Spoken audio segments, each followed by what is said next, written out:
संदीप ने अपनी माँ के कहने पर गांव में शादी कर ली थी। लड़की का नाम था सुनीता। माँ का कहना था एकदम मॉडर्न बहू नहीं होनी चाहिए, लेकिन उन्हें नहीं पता था कि गांव से आने वाली बहू सुंदर सुशील तो होगी और उसको गांव से बाहर भी निकाल लाएंगे, लेकिन उसके अंदर का गांव कैसे बाहर निकलेगा। शादी के कुछ दिन बाद, माँ टिफिन तो देना जरा। बेटा अब तो स्कूल नहीं ऑफिस जाता है, माँ से नहीं अपनी बीवी से टिफिन मांगा कर। ओके माँ। सुनीता टिफिन ले आओ। 1 किलो टिफिन, इसके अंदर पिस्ता डाल दिया है। पिस्ता? पिस्ता क्यों? सास जी ने बोला था ना कि आपको पिस्ता बहुत पसंद है। ओहो, मैंने पिस्ता नहीं पास्ता बोला था, पास्ता। पास्ता? कहीं होता है पास्ता? अरे बेटी तू रहने दे, मैं बना दूंगी। अच्छा किया कि पाव भाजी बनाने का नहीं बोला, वरना किसी के पाव बना देती है। सुनीता को बुरा लगता है, लेकिन उसकी नादान हरकतें कम नहीं होती। ऐसे ही एक दिन, अरे तुमने ये क्या लगाया है? अरे आप वो फूस फूस करके लगाते हैं ना, वही। दियो? का दियो? किसको दियो? अरे वही ना जिससे खुशबू आती है। हाँ सही पकड़े हैं। अच्छा लेकर तो आना। कौन सा डियो लगाया तुमने? अभी लेकर आते हैं जी। संदीप की बात मानकर सुनीता अंदर से खुशबू वाला फुसफुस लेकर आती है। OMG! OMG मतलब ओ माय गणेश ना। अरे OMG छोड़ो, ये खुशबू वाला फुसफुस की बात कर रही थी तुम? हाँ इसी की, फिर से सही पकड़े हैं। अरे देवी, लेकिन आप सही नहीं पकड़े हैं, ये डियो नहीं है। डियो नहीं है तो क्या लियो है?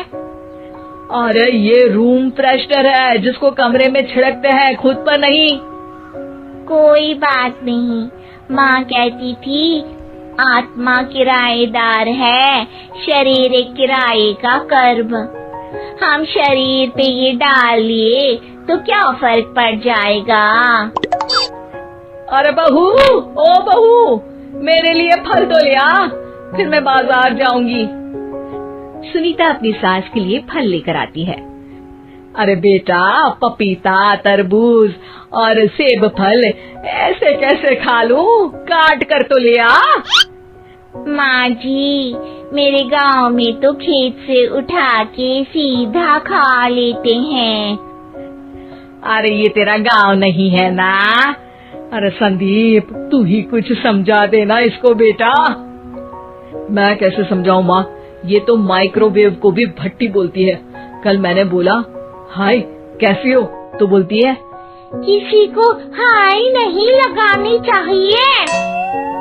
अरे सुनीता, तेरा क्या होगा? अभी तो कैसे बताऊं माँ जी, अभी हम कुछ करेंगे फिर पता चलेगा क्या होगा, लड़का या लड़की। हे भगवान, कहाँ से आ गई है? रामपुर से जी, आप ही तो लेकर आए थे मुझे। अरे मुझे माफ कर दो। पहले कोई गलती तो करिए जी, आपकी तो सारी गलती माफ कर देंगे हम। हाँ अरे बहू, मेरी बात सुन, फल यानी कि फ्रूट जब भी लाए ना तो काट कर लाना, ठीक है? जी ठीक है माँ जी, फल यानी फ्रूट यानी काट के लाऊंगी। सुनीता रोज ही कोई ऐसी हरकत कर देती जिसकी वजह से उसे घर में 2 बातें सुननी पड़ती। एक दिन, माँ मेरे बॉस घर पर आने वाले हैं शाम को, उनका बर्थडे है, फैमिली साथ नहीं रहती उनके, तो यही पार्टी कर लेंगे। उनको अच्छा लगा तो शायद मेरा प्रमोशन भी हो जाएगा। मैं ना फ्रूट केक लाकर फ्रिज में रख दूंगी और तेरे साथ आज खाना मैं बनाऊंगी ताकि जब साहब आए तो खाने में कोई गड़बड़ ना हो। शाम को जब सारी तैयारियां हो जाती है, संदीप के साथ बड़े साहब भी घर आते हैं। आप फ्रूट केक तो ले आना बहू, फिर खाना खाएंगे। अरे इस सब की क्या जरूरत थी, आपने बुलाया वही काफी है। सर, आपका परिवार शहर में नहीं है तो हम ही आपके परिवार जैसे हैं सर। इतने में ही सुनीता फ्रूट केक लेकर आती है और बड़े साहब की टेबल पर रख देती है, और जैसे ही केक के ऊपर का बॉक्स हटाती है, ओह, ये क्या है? केक तो कटा हुआ है, मैं तो ऐसा नहीं लाई थी। आप मुझे शाबाशी दे सकती है माँ जी, मैंने ही केक काट दिया। आपने कहा था ना, फल यानी फ्रूट यानी हमेशा काट के लाना, तो फ्रूट केक भी तो फ्रूट ही है ना, तो मैंने पहले ही काट लिया। हूँ ना मैं समझदार। अरे बहू, ये क्या किया? केक हमेशा वही काटता है जिसका जन्मदिन होता है। तुझे एक बात भी समझ नहीं आती, एक नंबर की बेवकूफ है। पूरा माहौल बिगड़ चुका था। संदीप को लगने लगा था कि साहब उसे प्रमोशन तो दूर की बात है, कहीं डिमोशन ना दे दे, लेकिन साहब बीच में ही बोल पड़ते हैं। अरे कोई बात नहीं, ये इनकी बेवकूफी नहीं है, इनका भोलापन है। बेटा आप कहाँ से हो? रामपुर गांव से। अरे वाह, गांव से? फिर तो आपके गांव में ताजे फल और सब्जियां मिलते होंगे। हाँ, सही पकड़े हैं। हम तो काटते भी नहीं, सीधा खा लेते हैं। मैं ना एक बार तुम्हारे गांव घूमने जरूर चलूंगा। क्यों संदीप, ले चलोगे ना? मुझे गांव घूमना बहुत पसंद है।